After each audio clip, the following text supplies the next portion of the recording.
It's been called a wonder drug, a Hollywood staple, and it's helped nearly 20 million people shed their weight across the world since 2021. If you are thinking of Ozempic, you are spot on. Ever since the diabetes drug gained popularity for its weight loss properties, markets around the world just can't get enough. And that includes India. Up until last year, it was legally only available for diabetes treatment. And on the black market, for, well, other use cases. It became widely available and legally so in 2025, which is exactly when these drugs steadily began making their way into India. This March, Mounjaro, another popular weight loss drug, entered the Indian market. July saw the arrival of Wegovy. Just like that, the market in India for this particular category of weight loss drugs, also referred to as GLP-1 drugs, ballooned by almost 100 crore. And now, GLP-1 drugs are coming to India in a much bigger and much cheaper way. You see, in March 2026, semaglutide will go off patent. And that's in India and almost 90 other markets, including Canada, China, Brazil, and Saudi Arabia. As other pharma companies rush to recreate the formula, these drugs will see an 85 to 90% price drop. The biosimilar business is exactly what's going to profit the most from this patent expiration. Biosimilars, by the way, are basically products that are very similar to an already approved original medicine. The 85 to 90% drop is going to translate into a treatment that costs anywhere from between 10,000 to 20,000 rupees a month today to cost as little as 2,500 rupees, which means it'll now be within reach for millions of Indians. The opportunity is tremendous. According to estimates, if only 5% of India's over 100 million eligible patients buy semaglutide at the lowest available price, we could be looking at a $2 billion market in the country by 2030. Of course, Indian pharma companies are lining up. From Dr. Reddy's to Cipla, everybody wants a piece. Welcome to Daybreak, a business podcast from The Ken. I'm your host, Rahel Philippos, and I don't chase the news cycle. Instead, every day of the week, my colleague Snigdha Sharma and I will come to you with one business story that is worth understanding and worth your time. Today is Tuesday, the 26th of August.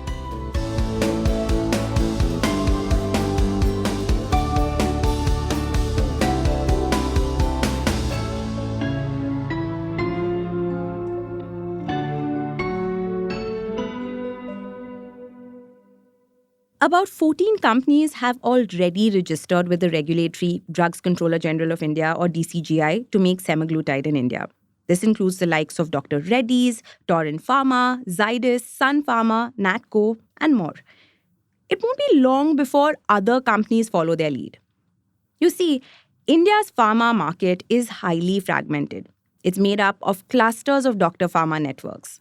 That means even smaller players will get a piece of the post-patent semaglutide pie. Basically, the race is on. At the moment, semaglutide dominates the Indian weight loss market among other obesity drugs. It commands more than half of the market share by value. This was exactly what prompted Novo Nordisk, the parent company of Wegovy, to act early. They launched Wegovy in India a year earlier than planned, in an attempt to squeeze the most out of a competitive market before its patent expired. But its high prices meant that its reach was limited to only 0.1% of the total addressable market. Harshad Lalwani, founder and CEO of Hamsa Biotech, told us that consumers of weight loss drugs in India currently come from the upper echelons of society. Hamsa is currently in the pre-trial stages of developing a novel oral GLP-1 compound as a competitor to Eli Lilly's orforglipron weight loss pill. He says that the demand hasn't trickled down to the middle class yet because these drugs are still expensive and the awareness primarily comes from the West. Okay, quick science lesson before we move on. GLP-1 is basically short for glucagon-like peptide 1. This is a naturally occurring hormone that regulates blood sugar levels and appetite. Now, semaglutide is a synthetic molecule that mimics the functions of GLP-1 but ensures relatively more long-term effects. It reduces appetite, slows digestion, and maintains insulin and glucagon levels in the body, hence effectively triggering weight loss. Great. Now, with that out of the way, let's dive right back in. The biggest issue for Indian pharma companies attempting to enter the GLP-1 race used to be pricing. Now, with the patent expiration and an expected rate of 2,500 to 4,000 rupees per treatment, things have changed dramatically. However, the excitement and preparation may be slightly premature. We spoke to Bhabhesh Panigrahi, a biopharma consultant with 25 plus years of experience in pharmaceutical commercial strategy. He told us that India is currently not positioned to meet the production requirements for complex peptides like semaglutide. The data backs him up on this. In 2016, 80% of our active pharmaceutical ingredients came from China. 9 years later, that figure is still 70%. Also, building production capacity for such complex compounds takes time. Ensuring purity, consistency, and scale is a feat of biotechnical engineering. And it looks like India may not yet be ready to address the surging demand.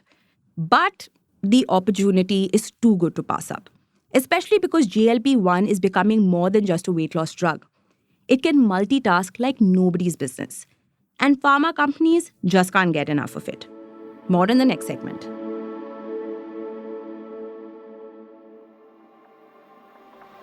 Hi. As some of you already know, I also host and produce the Ken's podcast on the future of careers and workplaces. It's called 90,000 Hours, and it's available on the Ken app and on Apple Podcasts. I'm currently working on a new episode about how India's IT services industry is changing, from how companies hire, to how performance is measured, to how AI is reshaping roles. And I want to hear from you. If you work in IT, please could you take a few minutes to fill out our quick and confidential survey? Your responses will directly help shape this episode. You'll find the survey link in the show notes below. And with that, let's get back to the episode.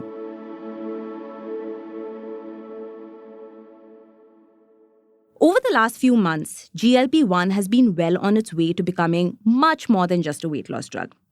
Cardiac issues, pre-diabetic health, and even eternal youth. You name it, and there is a study proving GLP drugs' connection to it. Eli Lilly, Mounjaro's parent company, has conducted studies on its effectiveness in preventing heart attacks and strokes. Another study from this July shows how adults with type 2 diabetes and obesity using GLP-1 drugs showed lower risk of dementia and strokes. It's starting to look like it's only a matter of time before these drugs are marketed as the go-to silver bullets for anti-aging and longevity. So, sounds pretty exciting, right? Of course, there is a flip side to it.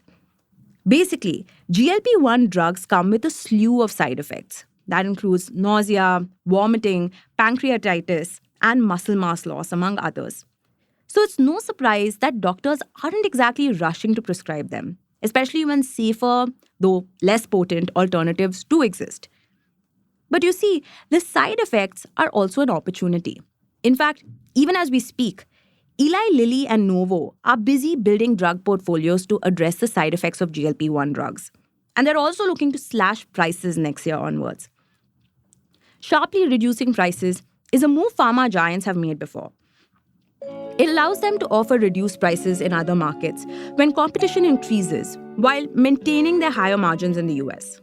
Even better, it also ends up allowing biosimilars to carve out their own share in the market. Does this mean that the per unit profitability is going down for everyone in this post-patent expiration market? Yes. But you see, the volumes go up. And that's what this new game is all about.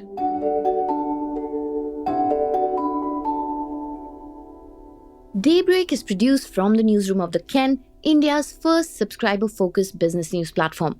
What you're listening to is just a small sample of our subscriber-only offerings. A full subscription unlocks daily long-form feature stories, newsletters, and podcast extras. Head to theken.com and click on the red subscribe button on the top of the website. Today's episode was hosted by Rahil Philippos and edited by Rajiv CN.